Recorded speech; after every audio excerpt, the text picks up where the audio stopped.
बिस्मिल्लाहिर्रहमानिर्रहीम। Last video में हमने जो है पल्पेशन स्टार्ट किया था। ठीक है, पल्पेशन में मैंने आपको सबसे पहले टेम्परेचर टेंडरनेस का बताया था, क्रिपिटस किस तरह से चेक कर सकते हैं। ठीक है, क्या होती है, क्रैकिंग सेंसेशन होती है, उसके बाद पोजीशन ऑफ ट्रैकिया। ठीक है, उसको मैंने चेक करने के आपको बताया था 1 फिंगर मेथड, 2, 3 फिंगर मेथड। ठीक है, किस तरह से करते हैं, फिंगर को जो है पुश करते हैं टिप को। ठीक है, सुपरस्टार नॉच में, मिड लाइन में, बिल्कुल मिड लाइन में। ठीक है, exactly in the mid line. उसके बाद डेविएशन चेक करते हैं, फिर स्पेस देखते हैं कि ट्रैकिया और क्लिटोरल हेड ऑफ स्टर्नोस्टर्न में स्पेस है दोनों में बराबर है या नहीं। अगर एक जगह कम है, ठीक है, तो इसका मतलब कि ट्रैकिया दूसरी तरफ क्या हुआ है, डिविएट हुआ है। ठीक है, इस तरह से 1 फिंगर, 2 फिंगर और 3 फिंगर में मैंने आपको बताया था। पहले हमने सिर्फ इंडेक्स फिंगर यूज़ की, दूसरी दफ़ा हमने इंडेक्स के साथ मिडल भी यूज़ की, फिर तीसरी दफ़ा हमने इंडेक्स, मिडिल और साथ में रिंग फिंगर को तीसरी वाली ने स्टेबलाइज़ किया मिड लाइन को। इस तरह से पूरा मैंने ये पोजीशन ऑफ ट्रैकिया बताया था। ठीक है, ट्रैकिया ट्रक क्या होता है, मैंने बताया था कि ये एक क्रॉनिक ऑब्स्ट्रक्टिव एयरवे डिसीज़ के नतीजे में ट्रैकिया जो है वो छोटे, उसकी नेक छोटी हो जाती है। और जब हम मतलब इन मेथड के ज़रिए जब हम पल्पेट करते हैं ट्रैकिया को ना, तो हमारी जो फिंगर है ना वो स्क्वीज़ आउट हो जाती है। ठीक है, बिटवीन क्रिकॉर्ड एंड सुपरस्टार नोज में स्क्वीज़ होती है, क्योंकि डोमिनेंट मूवमेंट होती है ट्रैकिया की, इसे कहते हैं ट्रैकिया ट्रैक। ठीक है, ठीक है, ये सारी चीज़ें थी। उसके बाद मैंने क्या बताया था, मैंने हाँ एपेक्स बीट का बताया था कि एपेक्स बीट किस तरह से चेक करते हैं। ठीक है, पेज नंबर 44 पे पूरा मैं रिवाइज़ करवा दी। ये एपेक्स बीट का मैंने बताया था कि एपेक्स बीट सबसे पहले तो किस तरह से आप डिफाइन कर सकते हो कि भाई लोअर मोस्ट और आउटर मोस्ट पार्ट जो होता है ना पीकोडियम का, जहाँ पे आप डेफिनेट कार्डियक इम्पल्स को फील कर सकते हो, वो एपेक्स बीट है। और बेसिकली ये फॉर्म होती है लेफ्ट वेंट्रिकल से। ठीक है, सारा कुछ बताया था। पेशेंट की पोजीशन बताई थी कि सुपाइन पोजीशन में होनी चाहिए। ठीक है, आपने अपने आर्म को बिल्कुल फ्लैट रखना है। ठीक है, और कहाँ पर रखना है, 4 to 7 इंटरकोस्टल स्पेस पे इस तरह से रखना है। ठीक है, और लेटरल साइड पे एक एक्सटेंड फिंगर जो है आपकी लेटरल साइड पे एक्सटेंड करें, और इस तरह से फिर आपने फील करना है। और बाकी यही बताया था कि अगर फील नहीं हो रही आपको, तो फिर आपने पेशेंट की पोजीशन को चेंज करके भी कर सकते हैं। ठीक है, और फिर भी फील हो जाए तो उसका करेक्टर, उसकी साइड भी मालूम करनी है। लोकलाइजेशन बताई थी कि किस तरह से जो है आप पहले बच्चे ही पूछते हैं कि हम किस तरह से पता चले कि 4 to 7 इंटरकोस्टल स्पेसेस पे रखना है। तो आपने लोकलाइजेशन इस तरह से करनी है कि फिंगर को सुप्रास्टर्नल से डाउनवर्ड लेके गए। ठीक है, स्टर्नम, तो वहाँ पे एक एंगल मिलेगा, वेनिबल स्टर्नल एंगल, जिसे एंगल ऑफ लोएस कहते हैं। फिर वहाँ पे ही उसी साइड पे आपको सेकंड कॉस्टल कार्टिलेज मिलेगी। ठीक है, और सेकंड कॉस्टल कार्टिलेज के लिए सेकंड कॉस्टल स्पेस मिलती है। इस तरह से फिर 3rd, 4th, 5th, 6th, 7th इस तरह से आपको स्पेसेस मिलती जाएगी, और उसके लिहाज से आपने अपनी इक्वलाइजेशन करनी है। ठीक है, फिंगर की। अच्छा, ये सारी मतलब जो इम्पोर्टेंट बात है ना, वो मैंने बता दी कि कहाँ पे हाथ रखना है। लेफ्ट पाम अपना जो है लेफ़्ट साइड पे रखना है चेस्ट के। ठीक है, और 4 to 7 इंटरकोस्टल स्पेस पे रखना है, और फिंगर इस तरह से रखनी है कि वो लेटरल साइड पे एक्सटेंड करे, जिस तरह से पिक्चर में दिखाई देती रहे।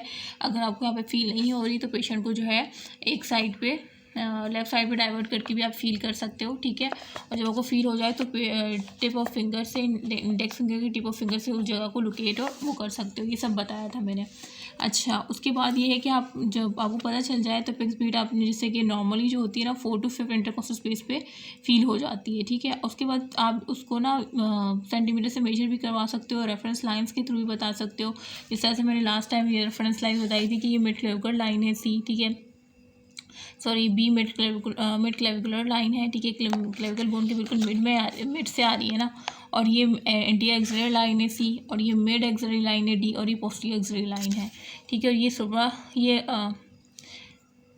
ये स्टर्नल वाली लाइन है। ठीक है, मिड स्टर्नल वाली लाइन है, ए जो है। ठीक है, तो ये सारे रेफरेंस पॉइंट यहाँ पे मैंने लास्ट टाइम भी दिखाए थे। तो इस तरह से आपने भी उसी रेफरेंस पॉइंट्स को यूज़ किया कि about 1 centimetre to the mid clavicle line है। ठीक है, कि 1 सेंटीमीटर है about to the mid clavicle line, यहाँ पे आपको फील हो गई। ठीक है, 4 to 5 इस तरह से आपने रेफरेंस लाइन्स के थ्रू बता दिया। और नॉर्मल एपेक्स बीट जो है ना, शिफ्ट होती है ना, वो तब होती है जब लेफ्ट वेंट्रिकल की एनलार्जमेंट होती है। अब एपेक्स बीट के कॉजेज मैंने कार्डिक कोसेस बताए थे, नॉन कार्डिक कोसेस बताए थे, इम्पेबल एपेक्स बीट, ये सारा मैंने मतलब आपको उसी वक्त याद करवाया था करेक्टर के साथ। करेक्टर में नॉर्मल एपेक्स बीट जो है ना ही फोर्सफुल होती है, ना ही ऐसी होती है कि आपकी फिंगर को लिफ्ट कर दे। टैपिंग वाली ऐसी होती है कि टैपिंग हैविंग दोनों फोर्सफुल होती है नॉर्मल से, लेकिन टैपिंग में ये है कि वो आपके पल्पेटिंग फिंगर को लिफ्ट नहीं करती, डिस्प्लेस नहीं करती, जबकि हैविंग लिफ्ट कर देती है। ये डिफरेंस है ना। और दूसरा टैपिंग एपेक्स बीट जो है वो कब आपको पल्पेबल होती है, जब लाउड फर्स्ट हार्ड साउंड होती है माइट्रल स्टेनोसिस में, ठीक है। और दूसरा इल सस्टेन हिप होता है, वेल सस्टेन, दोनों ही लिफ्ट करती है फिंगर को, लेकिन इल वाली है शॉर्ट पीरियड के लिए और वेल वाली कब करती है, लॉन्गर पीरियड के लिए आपके फिंगर को लिफ्ट करती है, ठीक है। अब जो इल है वो किस वजह से होता है, ये होता है माइट्रल एंड आयोटिक रिगर्गेटेशन में होती है, जब लेफ्ट वेंट्रिकल बहुत ज़्यादा एक्सेसिव ब्लड को एजेक्ट करता है, ठीक है, तब ये होती है एल वाली। जबकि वेल वाली क्या होती है, जब लेफ्ट वेंट्रिकल कॉन्ट्रैक्ट करता है against high resistance like hypertension में होगी और एओर्टिक स्टेनोसिस वाला कंडीशन आ जाएगा, ठीक है। तो ये एओर्टिक स्टेनोसिस, माइट्रल एवोगेशन, आयोटिक रिगर्गेटेशन, हाइपरटेंशन सारे कार्डियक कॉजेज आएंगे।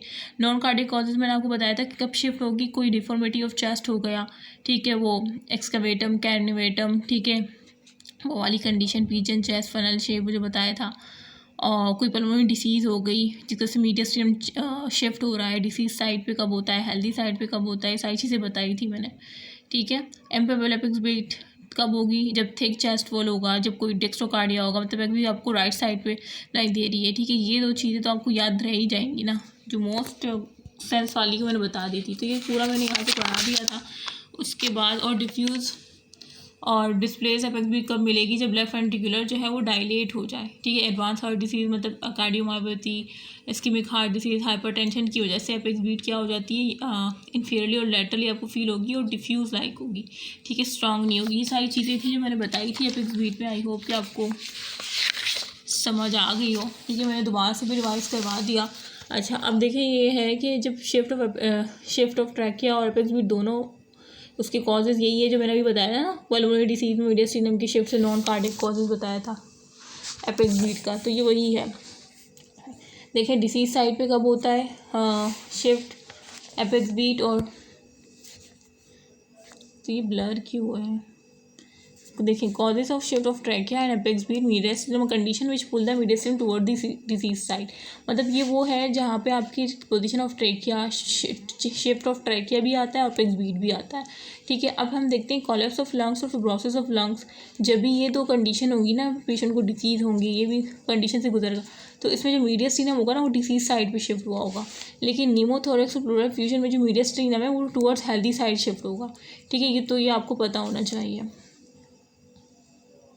कि डिसीज साइड पे कब होता है और हेल्दी साइड पे कब शिफ्ट होता है। अच्छा, ट्रैकियल शिफ्ट में भी ड्यू टू इनलार्ज थायराइड की वजह से भी हो सकता है, ठीक है। ट्रैकियल में भी shift due to chest deformity की वजह से लास्ट टाइम बताया हुआ था, ठीक है। सो हमने पल्पेशन में जो मोस्ट इम्पॉर्टेंट पार्ट था ना, पोजीशन ऑफ ट्रैकिया और एपेक्स बीट कर लिया। उसके बाद movement of the chest wall देखेंगे, ठीक है। Movement of the chest wall में हमने क्या देखना है,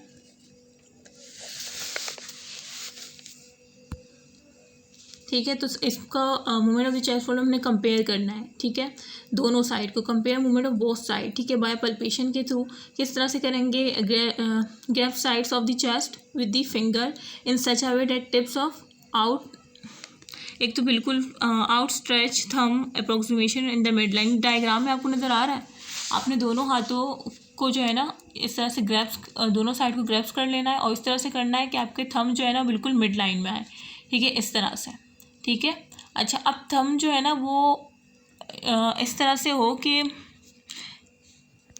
आपने पेशेंट को कहना है कि लंबा सांस लेना।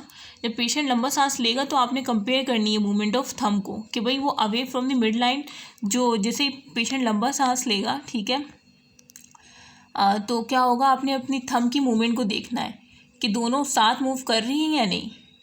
अगर एक कम मूव कर रही है, ठीक है, एक ज़्यादा मूव कर रही है, तो फिर वहाँ पे क्या है, कोई एबनॉर्मलिटी के चांसेस है। जिस तरह से यहाँ पे लिखा हुआ है कि thumb away from the mid line on both side, ठीक है। आपने देखना है कि कंपेयर मूवमेंट के दरमियान थंब जो है वो जिस तरह से अब मिड लाइन से अवे मूव कर रही है तो साथ मूव कर रही है या एक मूव कर रही है, दूसरी मूव नहीं कर रही, ठीक है। Side on which movement of the thumb is less, अगर कोई साइड है वो उस वहाँ पर मूवमेंट कम है, ठीक है, तो इसका मतलब वो क्या है, एबनॉर्मल है, ठीक है। फिर आपने क्या करना है, इट शुड बी, अच्छा ये जो है ना आपको दो प्लेसेस पे करना है, एक तो फ्रंट साइड से कर लिया और बैक साइड से 3 प्लेसेस पे करना है। किस तरह से मैं बता रही हूँ,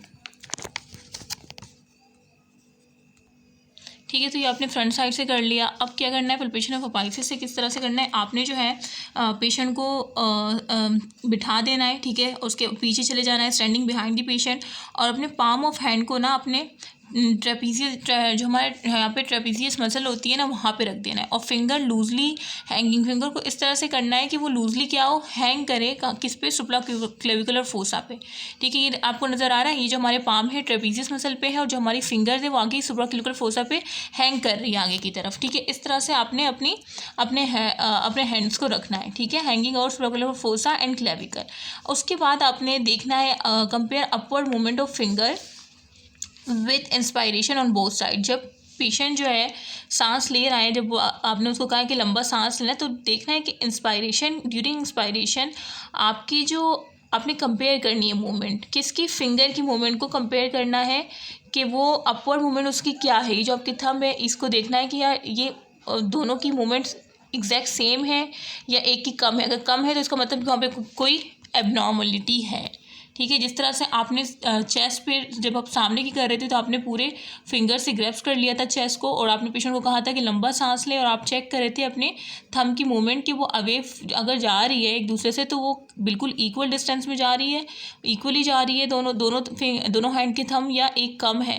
अगर एक तरफ का कम है तो इसका मतलब कोई एबनॉर्मलिटी है। इस तरह से सेम जब आपने पीछे पाइसेस का किया, जिसमें आपने पाम को ट्रेपीजियस मसल पे रखा और फिंगर्स को हैंग आउट किया इस तरह से, और वहाँ पे फिर आप लंबा सांस लेने को कह रहे हो पेशेंट को, फिर आपने चेक किया कि फिंगर की मूवमेंट दोनों जगह कंपेयर कर रहे हो कि सेम इक्वल है या नहीं। ठीक है, तो इस तरह से आपने कर लिया। और सेम आपने बैक साइड से भी करना है। ठीक है, सेम इसी तरह से सेम वही आपने ग्रैप्स करना है चेस्ट को बिहाइंड द पेशेंट। ठीक है, बिठा देना है और फिर आपने लंबा सांस लेने को कहना है और मूवमेंट चेक करनी है, कंपेयर करना है दोनों साइड को। ठीक है, अपने थंब की मूवमेंट को देखते हुए आप देखोगे कि जब वो सांस ले रहा है तो दोनों की जो थंब है वो same away from the away जा रही है, सेम क्लोज आ रही है, किस तरह से मूवमेंट हो रही है। ठीक है, वो आपने देख लेना है। तो ये मूवमेंट ऑफ चेस्ट में हमने यही देखना है, किस तरह से ग्रैप्स करना है हैंड्स को, मैंने बाकायदा बता दिया। ठीक है, अब उसके बाद मूवमेंट ऑफ चेस्ट हमने देख ली। ठीक है, हमने देखा कि फॉर एग्जांपल इक्वल हो रहा है ना, तो हमने लिख दिया कि movement of the chest, equal movement of the chest is seen. ठीक है, both side of chest is equally movement. इस तरह से आपने सेंटेंस लिख देना है अगर नॉर्मल है पेशेंट। अगर नहीं है तो फिर वहाँ पे आपने इंडिकेट करना है कि ये वाली साइड जो है वो लेस मूवमेंट है उसकी। ठीक है, अब उसके बाद एक्सपेंशन ऑफ द चेस्ट देख लो।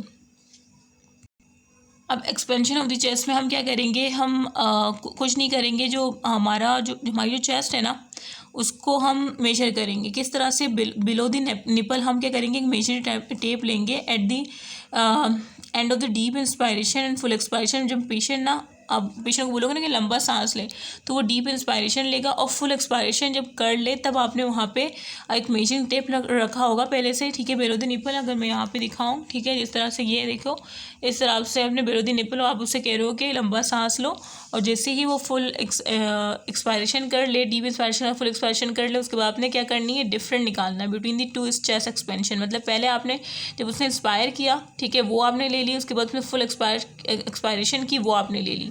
ठीक है, दोनों का जो डिफरेंस है ना वो आपकी चेस्ट एक्सपेंशन होगी। ठीक है, और नॉर्मली ये जो है मोर देन 5 सेंटीमीटर होती है, लेकिन अगर लेस देन 2 सेंटीमीटर आई है तो इसका मतलब कोई एबनॉर्मेलिटी है पेशेंट में ना, तो ये चीज़ है। ठीक है, तो इसमें आपको समझ गया कि आपने बस बेलो द निपल जो है मेजरिंग टेप लेना है, पेशेंट को लंबा सांस लेने को कहना है, जिससे वो लंबा डीप इंस्पायरेशन करेगा, आपने एक ले ली। ठीक है, एक मेजरिंग ले ली, फिर फुल एक्सपायरेशन में ले ली, फिर दोनों का जो डिफरेंस होगा चेस्ट एक्सपेंशन है, अगर मोर देन 5 आ रहा है तो नॉर्मल है, लेस देन 2 सेंटीमीटर इसका मतलब नॉर्मल है। अच्छा, यहाँ पे क्या होती है, इंटर ऑब्जर्वर की वेरिएशन हो सकती है हाई डिग्री की, तो इस वजह से इस टेस्ट में ज़्यादा रिलायबल नहीं किया जा सकता। ठीक है, तो ये चेस्ट एक्सपेंशन के ना कॉजेज़ भी होते हैं, रिड्यूस चेस्ट एक्सपेंशन के ना। For example less than 2 centimetre है, जिस तरह से मैंने कहा, तो उसके क्या कॉजेज़ हो सकते हैं, उसकी ये कॉजेज़ हो सकते हैं, एम्फाइसीमा हो सकता है, ब्रोंकियल अस्थमा हो सकता है, डिफ्यूज पल्मोनरी फिब्रोसिस हो सकती है, एनकाइलोसिस स्पॉन्डिलाइटिस, जिस तरह से मैंने कहा था कि एक आर्थराइटिस कंडीशन है जो कि स्पाइन को अफेक्ट करता है। ठीक है, और एम्फाइसीमा एयर सैक को डैमेज कर देता है। ठीक है, और ब्रीथिंग डिफिकल्ट हो जाती है। ब्रोंकियल अस्थमा तो आपको पता है कि एयरवे जो होता है वो नैरो हो जाता है और वीजिंग लाइक साउंड्स आती हैं। ठीक है, डिफ्यूज पल्मोनरी फिब्रोसिस, तो इन सिचुएशन में चेस्ट एक्सपेंशन जो है ना वो क्या हो जाती है, रिड्यूस हो जाती है। तो ये आपको पता होना चाहिए कि किन देखो इसको इस तरह से याद रख सकते हो, सारे पहले के तीन तो सारे लंग्स से रिलेटेड है ना, तो स्पाइन से रिलेटेड है। तो अगर लंग्स से रिलेटेड भी कोई डिसीज़ आती है तभी चेस्ट एक्सपेंशन फ़र्क पड़ सकता है। अगर स्पाइन जो है उस पर भी कोई अगर आर्थराइटिस की स्पाइन पे फ़र्क पड़ता है, उस पर भी फ़र्क आ सकता है। तो इस तरह से आप याद करो, ठीक है। अच्छा, उसके बाद आ जाओ, ये हमारे पास साइन है हूवर साइन। अब ये क्या होता है, क्या मतलब है इसका? देखो इसका मतलब ये है कि नॉर्मली जब हम इंस्पायरेशन कर रहे होते हैं ना, तो हमारी जो चेस्ट होती है ना वो एक्सपेंड करती है लैटरली, और जो थंब है ना वो मूव अवे करते हैं ईच अदर। जिस तरह से भी मैंने आपको बताया था कि मूवमेंट ऑफ चेस्ट में हम चेक करें कि दोनों थंब इक्वली मूव कर रहे हैं ये नहीं, ठीक है। तो ये नॉर्मली तो ये होता है। अब बाकी जो स्टार्ट में लिखा है वो यही लिखा है कि आपने जो है fingers are on the lower rib and both thumb are close to the xiphisternum, मतलब वही कह रहे हैं कि दोनों आपने ना मतलब इसको चेक करना स्टार्ट किया, ठीक है। अच्छा, जिस तरह से मैंने अभी आपको बताया कि किस तरह से करना है, लेकिन क्या होता है COPD में ड्यूरिंग इंस्पायरेशन जो है ना चेस्ट एक्सपेंड नहीं करती लैटरली, और डायफ्राम क्या करता है, रिब्स को डाउनवर्ड पुल करता है, जिस वजह से थंब जो है ना वो क्लोज आ जाते हैं। तो ये एक एब्नॉर्मलिटी है जिसे हम हूवर साइन कहते हैं, ठीक है। समझ आ रही है ना कि मैं क्या कहना चाह रही हूँ? जिस तरह से मैंने यहाँ पे आपको बताया था ना कि किस तरह से ग्रैप्स करने हैं फिंगर को, किस तरह से चेस्ट को वो करना, फिंगर ऑफ ग्रैप से चेस्ट को बिल्कुल ग्रैप्स कर लेना है। उसके बाद मूवमेंट ऑफ थंब देखनी है। ड्यूरिंग इंस्पायरेशन ये मूव अवे करेंगे, ठीक है, फ्रॉम द मिड लाइन। तो आपने उस जहाँ दोनों साइड को कंपेयर करना है, अगर दोनों थंब इक्वली मूव अवे कर रहे हैं या एक कम कर रहा है तो आप एब्नॉर्मलिटी है। तो सेम हूवर साइन में भी यही हमने देखना है। अब यहाँ पर क्या होता है कि जो थंब होती है ना वो मूव अवे करती है एक दूसरे से और लेटरली चेस्ट एक्सपेंड कर रही होती है, लेकिन COPD में नहीं करती चेस्ट एक्सपेंड, और जो मूव अवे करने के बजाय ना थंब क्लोज आ जाते हैं एक दूसरे के, क्योंकि डायफ्राम रिब्स को डाउनवर्ड मूव करता है। तो जब हम देखेंगे कि यार हमारी थंब जो है ना वो क्या आ रही है, क्लोज आ रही है बजाय अवे मूव करने के, ठीक है, और एक्सपेंड नहीं हो रही, तो इसका मतलब COPD का केस है ये, ठीक है। उसके बाद नेक्स्ट जो हमारे पास है वोकल फ्रेमेटस चेक करना है। अब ये क्या होता है, आपने ना पेशेंट को बोलना है, आस्क द पेशेंट टू से 1 1 या कोई भी सिमिलर वर्ड 9 9 भी करवा सकते हो, कोई भी चीज़ फील द, उसके बाद में फील करनी है वाइब्रेशन, ठीक है। किस तरह से फील करोगे, placing palm on the chest, ठीक है, इस तरह से, जिस तरह से पिक्चर में नजर, आपने ये अपना पाम चेस्ट पे रखना है, और जब आपने पेशेंट को करना है कि आप 1 1 1 कहें या 2 2 कहें, तो उसकी वाइब्रेशन आपने फील करनी है, ठीक है, by placing palm on the chest, ठीक है। तो ये मेन चीज़ है कि आपने इस तरह से करनी है। दिस वाइब्रेशन, इस वाइब्रेशन को क्या कहते हैं, वोकल फ्रेमेटस कहते हैं, ठीक है। और इस तरह से होल चेस्ट को आपने इंटीरियरली भी लेटरली भी, ठीक है, इंटीरियरली कर लिया, लेटरली कर लिया, उसके बाद पोस्टीरियरली भी आपने कर लिया, ठीक है। इस तरह से पाम ऑफ द हेड से फील कर लिया। कंपेयर करना है corresponding area of both side, दोनों साइड से, या इस साइड्स को भी और फिर इस साइड्स को भी, कि दोनों में जो है वो जो फील है, जो वाइब्रेशन है वो सेम आ रही है नहीं। If there is any abnormality, कोई भी एब्नॉर्मलिटी होगी तो आपने फिर उसको लोकलाइज करना है, ठीक है, बाय पल्पेटिंग। और अगर कोई भी एब्नॉर्मलिटी आपको नजर आ रही है, फॉर एग्जाम्पल यहाँ पे आपको वाइब्रेशन सही फील हो रही है लेकिन यहाँ पे थोड़ी हल्की फील हो रही है, फिर आपने क्या करना है, उसको पल्पेट करना है। किस तरह से, ulnar border of the hand, जो इस अल्नर बॉर्डर ऑफ हैंड है ना, मतलब इस तरह से ये हमारा अल्नर बॉर्डर है ना ये, तो इसको इस तरह से फिर आपने फील करना है, मजीद पल्पेट करना है उस जगह को, अगर आपको वहाँ से कम सुनाई दे रही है, ठीक है। तो placing it in the intercostal spaces में, ठीक है, इस तरह से। और front of the chest, when examine the front of the chest keep in mind change due to presence of heart on the left side.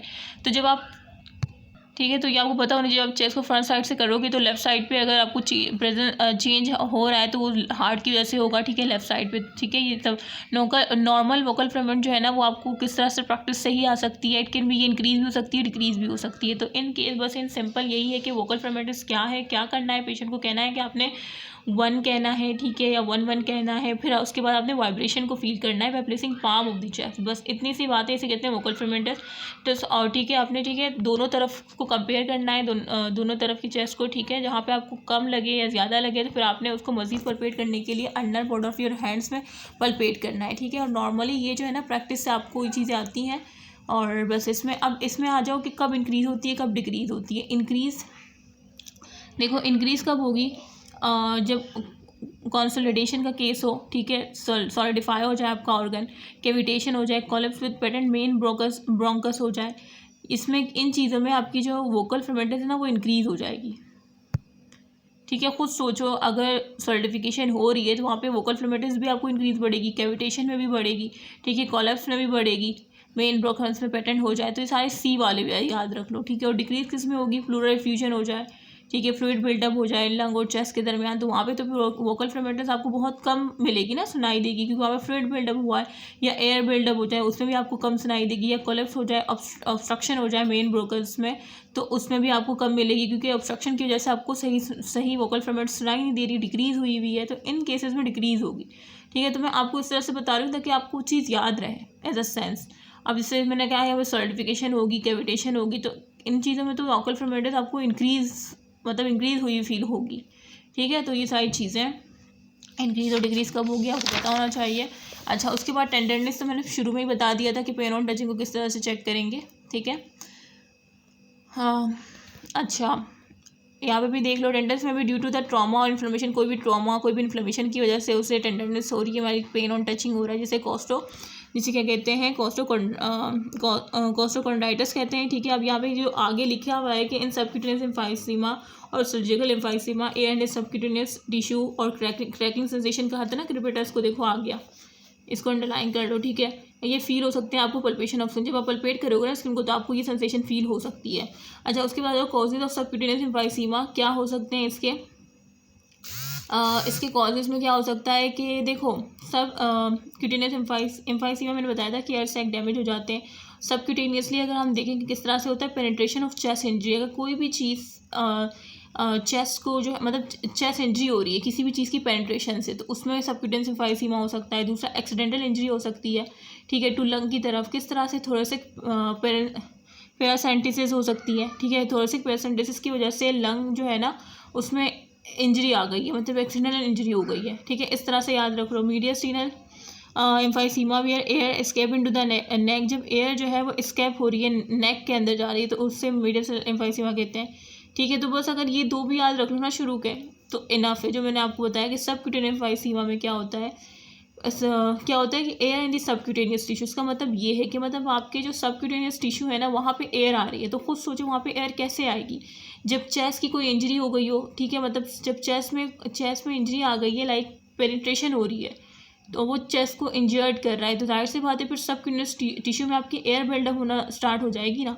और सेम थोरेसिक पैरासेंटेसिस की वजह से जब आपके लंग जो है वो लंग तक इंजरी जा रही है, लाइक थोड़ी सी पैरासिटिस हुई है, तो एयर जो है वो सबक्यूटेनियस टिश्यू में जमा हो रही है। तो ये सारे सबक्यूटेनियस एम्फाइसीमा का मतलब ये है कि एयर जो है वो सबक्यूटेनियस टिश्यू में आ रही है, वो इन चीज़ों की वजह से, कोई भी पेनिट्रेशन हो सकती है, कोई भी एक्सीडेंटल टिश्यू ड्यू टू थोड़ा सा पैरासिटिस की वजह से। तो ये दो चीज़ें तो आपको मस्ट याद रह जाएंगी। ठीक है, बाकी ना भी याद रहे तो खैर है। उसके बाद पल्पेबल एडेड साउंड, या अभी मैं आपको एक्सप्लेनेशन भी बताऊंगी। ठीक है, रोंगस है लाउड में भी पल्पेबल। ठीक है, प्लूरल रब क्या होता है, रोंगस जो है ना वो एक म्यूजिकल साउंड होता है लॉन्गर। ठीक है, मैं आगे बताऊंगी प्लूरल रब क्या होता है, ये दोनों पल्पेबल होता है ग्रेटिंग, तो मैं अभी आगे आपको बताऊंगी तो आपको समझ आ जाएगा। लेकिन प्रिपरेशन बस इतना ही था। ठीक है, क्योंकि मैंने आपको 1 बाय 1 बहुत डिटेल में करवा दिया। ठीक है, कि पहले हमने टेम्परेचर चेक कर लिया, डोर्सल सरफेस ऑफ हैंड, पहले रब किया हाथ को, फिर डोर्सल सरफेस ऑफ हैंड से हमने टेम्परेचर चेक करवा दिया। ठीक है, उसके बाद मैंने क्या बताया था टेंडरनेस के लिए कि हमने पाम ऑफ द हैंड से फील किया। टेम्परेचर को हम इस तरह से फील करते, पहले रब किया और इस तरह से हमने टेम्परेचर देखा। लोकल राइज अगर टेम्परेचर दिखा है तो इसका मतलब कोई कैंसर से कोई ट्यूमर कंडीशन है वहाँ पे ना। और टेंडरनेस को हम इस तरह से चेक करते हैं। ठीक है, और वहाँ पे क्रेपिटस भी मिल सकता है, क्रैकलिंग सेंसेशन भी मिल सकती है। उसके बाद हमने पोजीशन ऑफ ट्रैक किया, 1 फिंगर 2 फिंगर 3 फिंगर में देखा, एपेक्स बीट देखा कि किस तरह से हम जो है फ्लैट रख रखते हैं पाम को और लेफ्ट साइड पे। ठीक है, 4 to 7 इंटरकॉस्टल स्पेस में।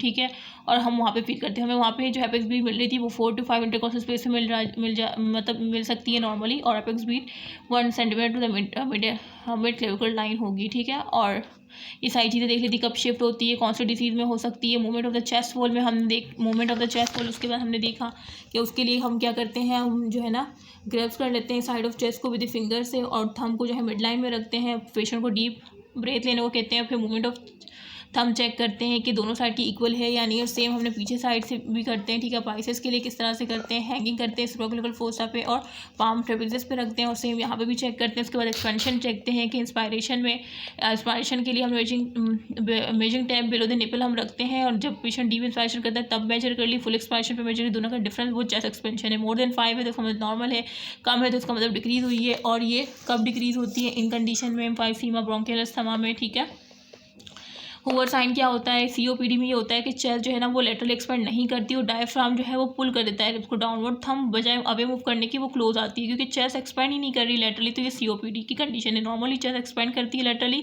और थंब अवे मूव करते हैं, ठीक है। ये तो ये हूवर साइन है कि उसमें जो है ना चेस्ट लेटरली एक्सपेंड नहीं करती और क्या होते हैं, थंब मूव क्लोज करते हैं, मूव क्लोजर करते हैं, ठीक है। और ये COPD की कंडीशन है। तो ये हूवर साइन है। और वोकल फर्मेंट्स देख लिया, आपने पेशेंट को देखना है कि 1 1 बोलो, 2 2 या जो भी आप बुलवाना चाह रहे हो, ठीक है। उस फिर आप उसको अपने पाम ऑफ द हैंड से फील करना है, ठीक है। Placing palm on the chest पे प्लेस करना है और वाइब्रेशन फील करनी है दोनों तरफ की, ठीक है। जिसमें कम मिलेगी वहाँ पे आपने मजीद परपेट करना है। Under border of the hand इस तरह से फिर रखना है, इस तरह से फिर चेक करना है, ठीक है। और नॉर्मल वोकल फर्मेंट जो प्रैक्टिस से आती है इंक्रीज और डिक्रीज हो सकती है। कब इंक्रीज होती है, कंसल्टेशन कैविटेशन में कब डिक्रीज होती है, प्लूरल फिशन निमोथोरैक्स में, ठीक है, इन सारी चीज़ों में। और फिर हमने यहाँ पे कैपिटल देख लिया, सबक्यूटेनियस एम्फाइसीमा की कॉजेज़ क्या है, पेनिट्रेशन, चेस्ट इंजरी की, या कोई थोरेसिक पैरासिटिस की वजह से एक्सटर्नल एंट्री हो जाए तो लंग्स की तरफ पल्पेबल एलर्ट साउंड हो सकती है। अब इसको अगर मेरा पेशेंट जो है ना, फॉर एग्जांपल देखो ये वहाँ पे जो सारा लिखा हुआ है ना, सब मैंने बता दिया। Move position of trachea apex, movement of the chest, expansion, vocal ferment, tenderness, crepitus, palpable alert sound, पहले आप टेम्परेचर टेंडेंस भी चेक कर सकते हो। तो ये बिल्कुल पूरा मैंने बता दिया। अब फॉर एग्जाम्पल मेरा पेशेंट जो है ना, जैसे मैंने इंस्पेक्शन का बताया था, सेम मैं पल्पेशन का बता रही हूँ।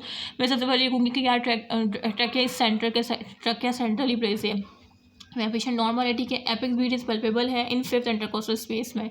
इस तरह से मैंने बताया कि 4 to 5 में फील हो जाती है। तो मैंने लिख दिया कि apex beat is palpable in 5th intercostal space medium to the mid clavicle line, ठीक है, जो कि नॉर्मल करेक्टर है। मैंने पूरा लिख दिया।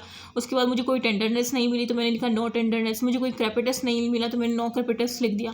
उसके मूवमेंट ऑफ द, उसके बाद मैंने देखा दूसरा कौन सी चीज़ आ जाती है, अभी मूवमेंट ऑफ चेस्ट जो है मेरी मतलब पेशेंट की इक्वल है मेरे पेशेंट की, तो movement of the chest are equal on both side, ये मैंने लिख दिया।